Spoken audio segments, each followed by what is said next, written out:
निधि 19 साल की हैं, जयपुर की रहने वाली हैं, आर्मी ज्वाइन करना चाहती हैं, पर उनकी एक दिक्कत है। उनकी पास की नज़र काफ़ी कमज़ोर हो गई है। कुछ समय पहले उन्होंने जब डॉक्टर को दिखाया था, तब उन्हें पता चला था कि उन्हें हाइपरमेट्रोपिया है, यानी पास रखी चीज़ें उन्हें धुंधली दिखती हैं, जो चीज़ें दूर हैं उन्हें वो थोड़ा साफ दिखती हैं। साथ ही उनकी आंखें हर वक्त थकी हुई रहती हैं। निधि को डर है कि कमज़ोर आंखों की वजह से वो आर्मी ज्वाइन नहीं कर पाएंगी। वो चाहती हैं हम हाइपरमेट्रोपिया पर एक शो बनाएं।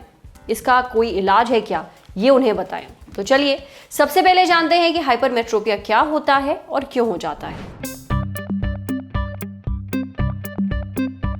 इसको समझने के लिए हम पहले आँख के स्ट्रक्चर को समझते हैं।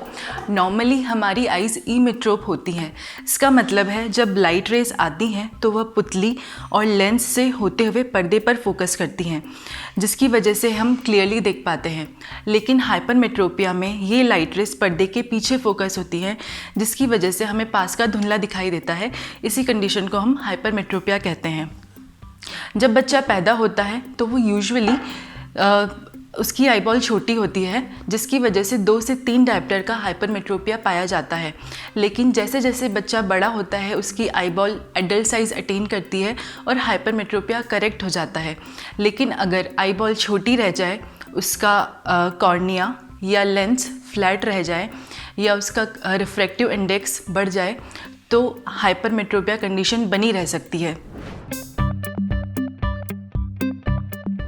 यूजुअली हाइपरमेट्रोपिक पेशेंट्स में सिम्टम्स लगातार पास का काम करने के बाद ज़्यादा महसूस होते हैं, जिसमें आइज़ में टायर्डनेस या फिर हेडेक रहना या फिर आँखों में से पानी निकलना, जलन होना, बार बार आई रबिंग की वजह से आँखों का इन्फेक्शन हो जाना, जिसमें गठान बन जाना, ये सब हो सकता है।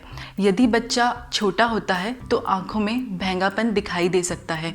इस भैंगेपन का अगर समय पे इलाज नहीं किया जाता है तो आँखों की रोशनी हमेशा के लिए कम रह जाती है, जिस कंडीशन को हम एम्ब्लायोपिया या लेज़ी आई कहते हैं। कारण आपको पता चल गए, लक्षण आपको पता चल गए। अब बात करते हैं बचाव और इलाज की। सुनिए। हम आँखों के स्ट्रक्चर को चेंज तो नहीं कर सकते, लेकिन यदि हम आई हाइजीन मेंटेन करके चलें तो हाइपरमेट्रोपिया के सिम्टम्स को कम किया जा सकता है। जैसे पढ़ाई करते वक्त एक एम्बियंट लाइट में पढ़ाई करें, मोबाइल या लैपटॉप लिमिटेड समय के लिए चलाएं। अगर ज़्यादा समय के लिए चलाते हैं तो हमारी जो मसल्स हैं वो फटीग हो जाती हैं और उसकी वजह से हमें पास का ज़्यादा धुंधला दिखाई देता है। तो कोशिश करके हर 10 मिनट के बाद 10 सेकेंड का ब्रेक लेकर के आंखों को ब्लिंक करना चाहिए, जिसकी वजह से आई भी रिलैक्स होंगी और जो ड्राइनेस की समस्या है वो भी कम हो जाएगी। हाइपरमेट्रोपिया के ट्रीटमेंट के लिए आँखों का डायलेटेड रिफ्रैक्शन करके, मतलब आँखों में दवाई डलवा करके जो चश्मे का नंबर निकलता है वह लगाना चाहिए। इसके अलावा कॉन्टैक्ट लेंस भी यूज़ कर सकते हैं। अगर मरीज़ की उम्र 18 साल से ज़्यादा है और चश्मे का नंबर 1 साल से स्टेबल है तो ऑपरेटिव प्रोसीजर्स के द्वारा भी चश्मे का नंबर हटाया जा सकता है।